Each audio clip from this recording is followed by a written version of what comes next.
can ask your question with Alex. So star 2, if you're on the phone, is going to raise your hand, and I'll be able to open your line so you can speak with Alex. If you're on the web, you may type in your question on the web, and I'll be able to read that so Alex can answer that. So I don't see any hands up just yet, but Alex, hello? Hi, Johanna. How are you today?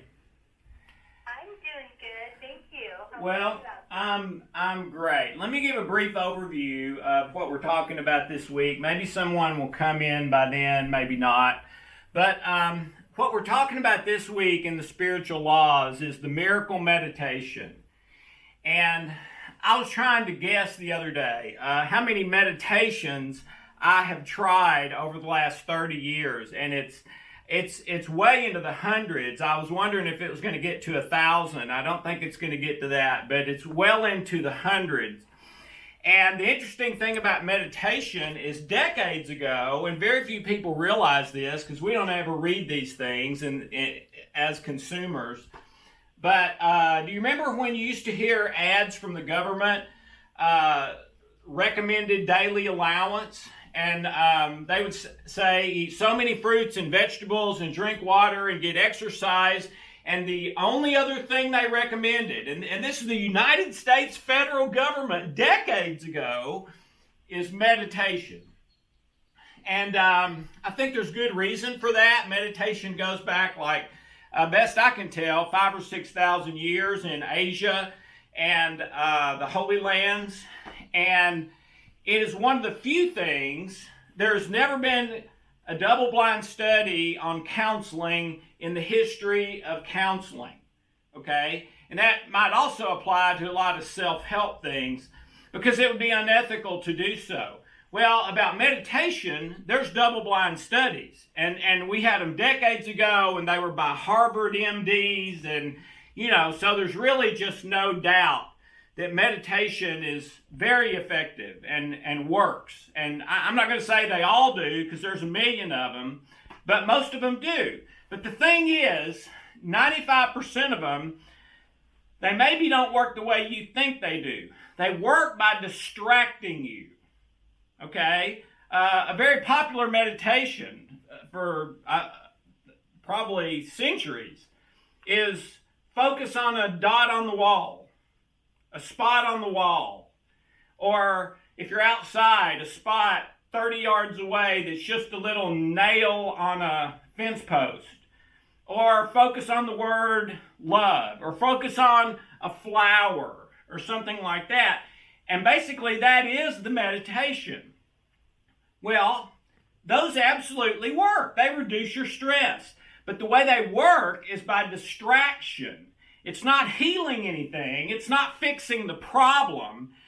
It works by distraction. You see, for the 15 or 30 minutes, you're focused on the nail on the fence or a flower. You're not thinking about those things in your life that are stressful to you.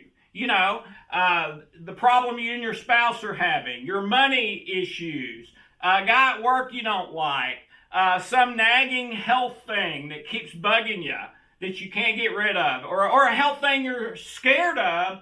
You're scared it's going to kill you, okay? You're not thinking about those when you're meditating, so it lets your mind relax for 15 or 30 seconds. And very often it's enough, 15 or 30 minutes. Often that's enough for your stress to kind of turn off and the positive to kind of turn on, which means your thoughts and feelings can change from negative to positive. Your immune system may even start working where it hasn't been working in a while. But it's by distraction. The miracle meditation, as I call it, is the most powerful meditation I have ever found in my life. Nothing else is close. It works for anyone in my experience, and it's important for me to say that because it does come from the Bible, all right? In the book of Revelation, the writer is John, and John is having a vision. And in this vision, he's in the throne room of heaven with the Lord, with Jesus, And it says that Jesus' face was like the sun at midday. You know, you can't even really look at that without, oh, wow, it's bright. And his voice was like the sound of rushing waters. Think Niagara Falls, right up there next to the falls. It's just deafening. You can't hear anything. You can have to scream at the person next to you to be heard. And it says that John is terrified to the point that he falls at Jesus' feet as if he were dead. Now, that's pretty terrified. Have you ever been that terrified in your life that you fell down trembling as if you were dead? I don't think I have, but John did. And it said that the Lord put his hand on John and said this, "Fear not. It is I, the one who was dead and is now alive forevermore, and I hold the keys of death and Hades." Well, death is kind of life, death, physical health, etc. Hades is more the kind of person you are, being saved or lost, that sort of thing. So basically in those two things, Jesus is saying, I've got the keys to whatever you need, and I love you, I've got your back. Fear not. I'm here, and I've got the power for what you need. And the thing about this meditation that's different from any other one I've ever found is two things. Number one, it does not work by distraction. It's an active meditation. The intention is, and this started back, as best I can tell, 5,000-6,000 years ago with the Hebrews, and I've read a book about it and other documentation.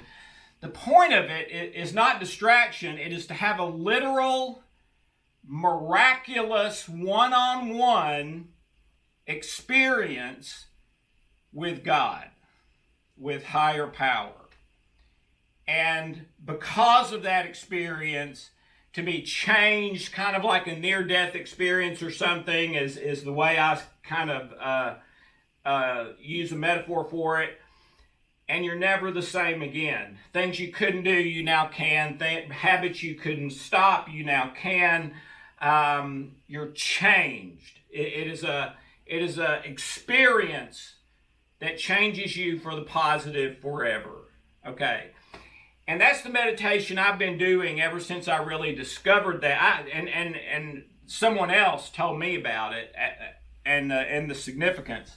But whether you believe in the Bible or Jesus or not, in my experience, again, this works for everyone. And so if you were an atheist, that's fine. I would say do it, and just before you do it, say, okay, I'm an atheist and I don't believe in God, but I'm willing to do this meditation and see if anything happens. That's fine. Try it. I think you might be surprised, especially if you give it a few times. So that is the miracle meditation. That's what I do. I've been recommending it for years now, and I've heard so many death to life stories, in essence, metaphorically, spiritually. I can't count them.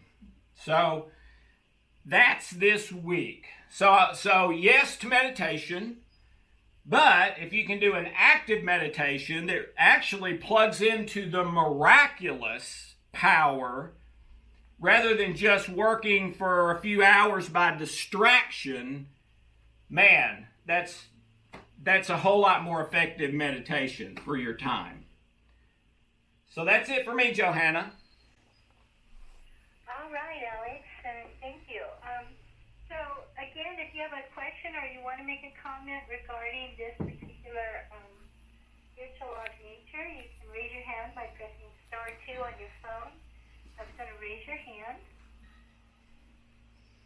and then I'll be able to unmute your line. So we have a caller. You're from California, and your number ends in 1664. And your line is open. Great. Hi, you guys. Hi, Dr. Alex. Hi, Johanna. This is Glenn over here in Los Angeles. Hey, Glenn. Good to hear your voice. Good to hear yours, Dr. Alex. Love your teachings as usual. I do meditation every day, and I'm curious about the meditation that you were just referring to. Is there a short version that you could lead us through for us to get a sense of that, and then you could direct us where to purchase it or wherever it is? Oh, you don't need to purchase it. Just Google Revelation 1, and you'll discover it quickly. And I wouldn't want to lead people through it because each person's experience is unique, and my leading would bias it. Okay, but what I do is the way John describes it there. I imagine that setting and that I'm there, and if I have anything I need to get off my chest, I've really been struggling with this and that, or a question or a request, please heal my acid reflux or whatever it is, I will say that in that imagined setting, and then I'll just be quiet and see what happens. And sometimes nothing else happens. Sometimes in my imagination, Jesus says something to me in that setting, and for me, that's not imagined. I believe it's real. I've had almost every scenario you could imagine from the setting over the years, I believe I've had. But it needs to be authentic and unique to each person. So I would just go look it up and read the words, and then that's what you imagine, and then say a little prayer or request of your heart as you're starting, and then go wherever you feel is best. Great. Okay. I'll just Google Revelation 1 and I'll find it. You will. You will. Great. And let me know how it goes. I will. All right. Thank you so much. Thanks, Glenn. All right, again, if you have a question or want to make a comment regarding this spiritual law of nature, just raise your hand by pressing star 2. And I'm just checking to see if anybody on the web has any questions. I don't see any other hands up. Alex, we did have a question. I don't know if you got the email I sent it. It was from Maryland. last week. Yeah, I'll take a shot at that. We had someone from last week who was asking another question about, and it's really this same Revelation 1 picture, and there was 2 parts to it, Johanna. I remember the one about the sword in the mouth. What was the other part? She said, she just said, I think she just needs the answer on the sword in the mouth, because she said, you had something about the buck stops with God and explained why. Oh, yeah. That if you could explain at the end, she wanted to listen to it again and also to share it with a friend who it could help. Okay. And that was when she said that, she couldn't access the full recording. Okay. Remind you? Well, hopefully she's accessed the full recording now, because that was a pretty extended explanation. The sword in the mouth, you're right. That used to really bug me too, especially when I was a kid. But when you take it as a whole, about other things that are said about that, it fits perfectly. And here's what I would say.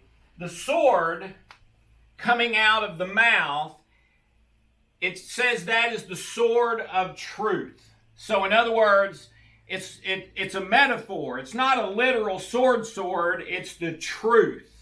Okay? And the truth, you may have heard, will make you free. It won't set you free. Setting you free can happen in 10 seconds. It will make you free over time. The problem in virtually every memory that has a problem that's causing stress is an untruth or a lie, okay, which puts you in bondage, both physical health and your emotions, your thoughts, your feelings, your behaviors, all right? So anyway, that's the truth. The reason and if you want some other support, the Bible also says our struggle is not against flesh and blood. Our marching orders from Jesus when it comes to flesh and blood is love your enemy, love everybody all the time, no exceptions, love always. It's the greatest commandment. It's the next greatest commandment. And if you do that, you've done the whole law. So our job for any other person who's flesh and blood is love unconditionally no matter what. All right? It says our struggle is against spiritual forces. Okay? So you don't stab a spiritual force with a sword. All right? You attack with truth. And the attack from the enemy, the spiritual forces, is typically a lie or an untruth. Okay, so that's the sword to me. Please remember, I'm not a biblical scholar, so don't take anything because I say it. Go search for yourself. But that's my understanding. And the thing about why bad things happen to good people is that we don't have the same perspective. The only way you can understand that, and I don't say I understand it, is if you had an eternal perspective on life, meaning millions and millions of years, not 80 years. And that suffering and pain is really what perfects us, what causes us to grow and change and realize that love, joy, peace is what it's all about. Pain is the thing largely that does that more than anything else. So I hope she was able to access the recording. There's a little bit of it. Great. Yeah, I think that's fine. And yeah, that was a wonderful explanation of what you shared. It's real simple, but it's right to the point regarding the sword. I really love that. All right, so I'm going to see if we have any questions online, Alex, and we might not. I don't see any there, and I see no other hands up at this point. Okay, well, I love all you guys. Remember that you can write your question in advance. We'll answer it. You can listen to the recording and get your answer. And we're wanting to open discussions. We're wanting discussions to spread in your family, in your neighborhood, about these important spiritual principles to live by that by and large we have quit talking about, except in churches, and very often that's in a negative or condemning or in a way that's just not correct. So let's open the discussions back up and start living in harmony with spiritual principles. That's it for me. Love you, Johanna. Love you too, Alex. Love you too.